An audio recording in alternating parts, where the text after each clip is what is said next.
Hi, welcome to another Cornetti and Craft Healthcare Solutions Unfiltered Productions. We have a hot button issue that we want to talk about today, and I hope that we can reach people and have them appreciate the passion that we're bringing to this situation today. I'm calling this one the modern plan of care, because Cindy and I were just recently talking about how plans of care have become extraordinarily large in recent years. And Cindy, what do you think about the modern plan of care, or the 480, the CMS 485, as it's really known, and it's one of the most important things in home health provision. So, what do you think about the modern plan of care? Well, I guess I'm going to expose not only my age, but the amount of time I've been in this industry, because I remember when care plans were handwritten. And care plans back then were a lot shorter. I think there was a lot more intentionality about what do I need to focus on. And yeah, I still had to deal with the mandatory elements of the plan, but when it came down to the guts of it, the meat and potatoes, my interventions, my goals, you got to be focused, or else you're going to sit there and have to write a novel, and nobody wanted to do that. I think the modern plan of care has fallen victim to convenience. The idea that because it's now electronic and I can just click and click and click and click, now we find plans of care that look more like I picked things that I thought were either interesting, or I clicked things out of habit, or very often I think that they're clicking stuff because somebody told them that if there's a diagnosis on that list, then you got to put some sort of intervention or goal specific to that.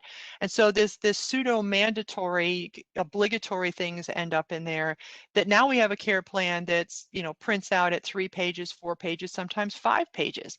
And it's like, are you kidding me? Are you really going to accomplish this, especially now in PDGM, Sherry, when we're talking about a 30-day payment period? And I'm looking at this, and the goals say, basically in 30 days, I'm going to accomplish, all of this stuff. I highly doubt that. I think what's missing here is intentionality on the part of the clinician who's creating this care plan.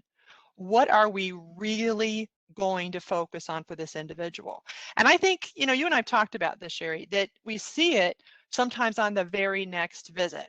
So why don't you share your thought on that? So somebody starts out with all these things on there, and what do we very often see on the second or maybe by the third visit has happened with this patient? It's interesting, Cindy. We just had the opportunity to work with an agency on a single ADR that they received. And one of the things that we noticed is when they wrote the plan of care, you're right. If it had been printed, and I cringed, I have to tell you, when you said the word print of the POC, since we carry around computers and phones that have all that information with us, the cost of printing something still makes the hair on the back of my neck stand up. But one of the things I noticed when we were reviewing this chart is that on day 2, literally all but 3 of the goals were completed. Nurse saw them on the 15th of the month, and on the 17th of the month, all of a sudden, all but 3 goals were completed. In that situation, I will argue that they never should have had those goals on there. Won't you? I mean, you do not have to write a goal for every single thing that you find with this patient. Some of these patients have upwards of 25 diagnoses, and Cindy, you said it. There's a big myth that's running around that says that you have to write a goal for every diagnosis. And I'm telling you that in home health, you don't have time for that. I hope I answered your question, Cindy. Well, yeah, and I see the same thing when it's the infamous, nursing is going to go and do the admission for therapy. And that's a whole other, unfiltered production conversation in and of itself. But, the idea that the nurse has gone out there and there is no need for ongoing nursing and still tries to put interventions and goals because they, quote, have to, and then they're all met on that single visit, especially when I see so many of them are, education related. So you're telling me the patient needed all this education from you and then magically understood and will follow through and has no follow-up questions related to any of it, all in that single visit. This is where I think this obligatory nature of I have to put, or it's easy to put, what we see on the back end, and you referenced that single ADR, but we see it all the time when we audit charts, is, okay, so you wrote this great plan and you met all the technical requirements, all the other fields, you got it signed, all that stuff is great. But now on the back end, you didn't follow most of this plan of care. You honed in on, as a clinician, what actually needed to be done. That's great. But then we see folks get nailed by outside parties saying, well, that's nice. You did 3 things, but the other 7 things you put in your care plan, I can't find on any visit you actually did anything about. So now we see them get nailed on that side. So it just seems like with all of these pieces, we have to get our act together, as it were, and say, my care plan needs to be deliberate. I need to cut through the other layers of, I think it should be there, or somebody once told me what is truly required by the regulation in terms of addressing homebound status and the physician information and activities permitted. Yes, those things need to be there. But again, back to that meat and potatoes. Why you? Why now? Why does this patient need home care? And they may have conditions, and we're going to poke the bear with this one, Sherry, I know it. There are patients who come to us that have diabetes, and it should absolutely be listed as a diagnosis confirmed when we have confirmation by the physician and following all guiding coding guidelines and conventions, and yet it not end up in a care plan. Stop it. Why?